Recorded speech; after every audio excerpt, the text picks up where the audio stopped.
You did mention that, Prime Minister Modi said that 15% of the energy mix should come from gas. And you're talking about this PM Modi's vision for 2030. First of all, what is this vision? And when you say 15%, I beg your pardon, of the energy mix must come from gas, what are you saying? If there is a broad-based 100% thing, so your energy requirements should be fulfilled 15% by gas. Correct. Are you saying that? That's correct. So who does India buy gas from apart from Qatar? I think there are a bunch of we bought something from the Russians. Yes. Yeah. So Russia has always been a secondary supplier because when you build these billion-dollar plants, you have to take long-term 20-year commitments. So Russia had already pre-sold most of its products to other countries, mostly in Europe, from their Novatec side, from the Norwegian side, and then they have a plant on the Sea of Japan side, which pretty much supplies to China, Japan, and Korea. So before they build the plant, they've sold their product for 20 years. So India was not getting much from Russia. Because other people, due to sanctions, are not purchasing those products, India has the ability to buy it. But until now, I have not seen in the open market that India has purchased Russian gas. Okay. But Russian oil, of course. Oil is different. Oil is different. So I think the sanctions on oil and gas are a little bit different because the sanctions of oil, I think if I remember correctly, is dollar value related. So the sanctions said at one time that you cannot buy oil from Russia more than $60 a barrel. Yeah, something like that. But you could buy. You could buy, but not over this price. Exactly. And that is when the sanctions kicked in. Correct. But that is not the same for gas. That's not the same for gas. No. And I think that is where I think weaponizing energy is not a 100% great thing for America, because America is basically saying that, okay, Russia cannot sell it to you, but I can. Right? Yeah. I think India needs to buy from both, personally.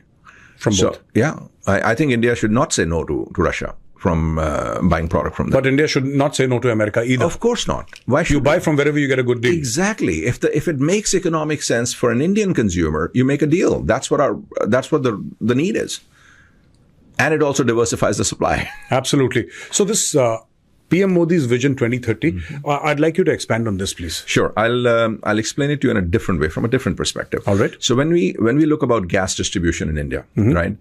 The International Gas Union says that a country like India should typically have about 1 million ton per annum of requirement for every 5 million people in gas. And in order to be a gas economy, you have to have 38% penetration of gas. When you say penetration, you need to have power plants running on it. You've got to have city gas distribution for cooking gas for people in their homes. You have to have supply to the industrial sector and the petrochemical plants. You have to have supply to fertilizer plants. And then you have to have supply for transportation. So these are the 5 major verticals for distribution of gas. Now, India needs, at 1.4 billion people, about 270 million tons of gas equivalent every year in order to become a gas economy. We're far from it right now. In order to get to that 15%, we need to be at about 110 million tons. As of today, India is only at about 42 to 47 million ton. Okay. So you're saying more than twice. So more than double. Just to get to 15%, we have to go 2.5 times. Okay. 2.5 times, yeah. 2.5 times. So we have to get to 100 to 110 million tons of import capacity and international buying contracts to be able to get to 15%. I don't think we're anywhere close to it, because our project is 7.2 million tons, which is on the east coast of India. And even if I look at the other 5 expansions going on in India right now, out of which 4 are serious, the 5th one is not. Even if you calculate all of that, you're hardly going to get to 75 million tons. So you still have to build another 30 to 40 million tons just to get to 15%. Forget about being at 38%. All right. And diversify. Of course, that supply has to be diversified. And not only, I think there are new countries coming up. Argentina is coming up. We are bringing a whole delegation from Timor at the India Energy Week that we are talking to. They have the ability to support India as well. And we are discussing that with them. We are also discussing with even smaller countries which have, areas available either in Congo or in Croatia even, where offshore gas is available. Now, one thing important that I want to mention when I say offshore, this is also one of the biggest things that we see Crown progressing into, is that there is a lot more development in oil and gas sector going on offshore than onshore. And that is primarily related to permitting. Okay. So if you had to permit an oil field on land right now, it's a far more tedious job than to do it on offshore. I would have thought otherwise, actually. Yeah, no, engineering and building and cost-wise, it's more difficult on offshore.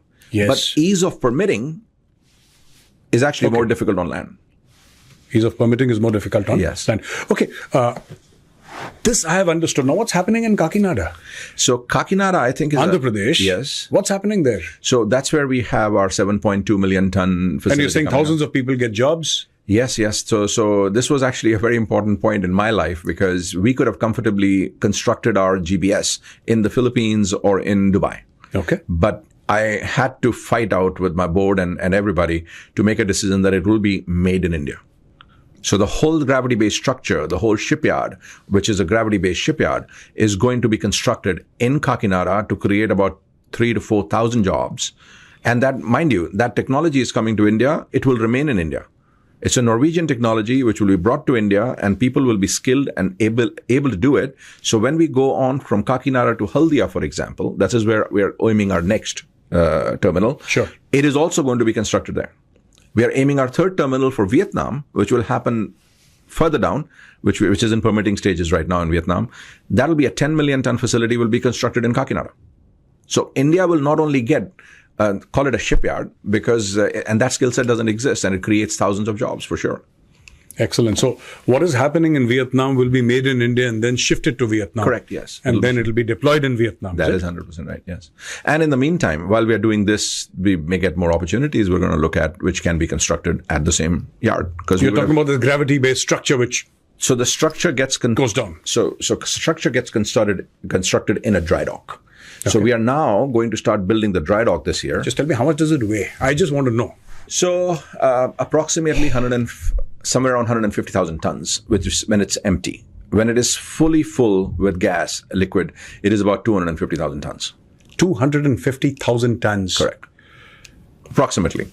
That is 2.5 times the weight of an American Gerald T. Ford aircraft carrier. Yeah. What are you building? This is like a city or what? Yeah, it's like a New York City block. It is 50 meters tall. So the concrete structure is 50 meters tall, 220 meters wide, and another 220 meters long, 120 meters wide. It's like a New York City block. And then on the top of that is all the construction for the equipment. Because the way, as a Fauji, the way I sort of analyze this is 100,000 ton displacement nuclear aircraft carrier, which the Americans have, which is massive. So this is 3 times the size of that in a way. Yeah, 2.5, 3 times the size of an aircraft carrier, nuclear-powered aircraft carrier. Yeah. It's a massive feat of engineering. And nowhere else in the world it has been built, only in Spain and in Norway before. It is going to get built in India now. And when do you hope to start this project? This year. We are hoping to break ground in the third quarter this year. I wish you all the very best. Thank you so much.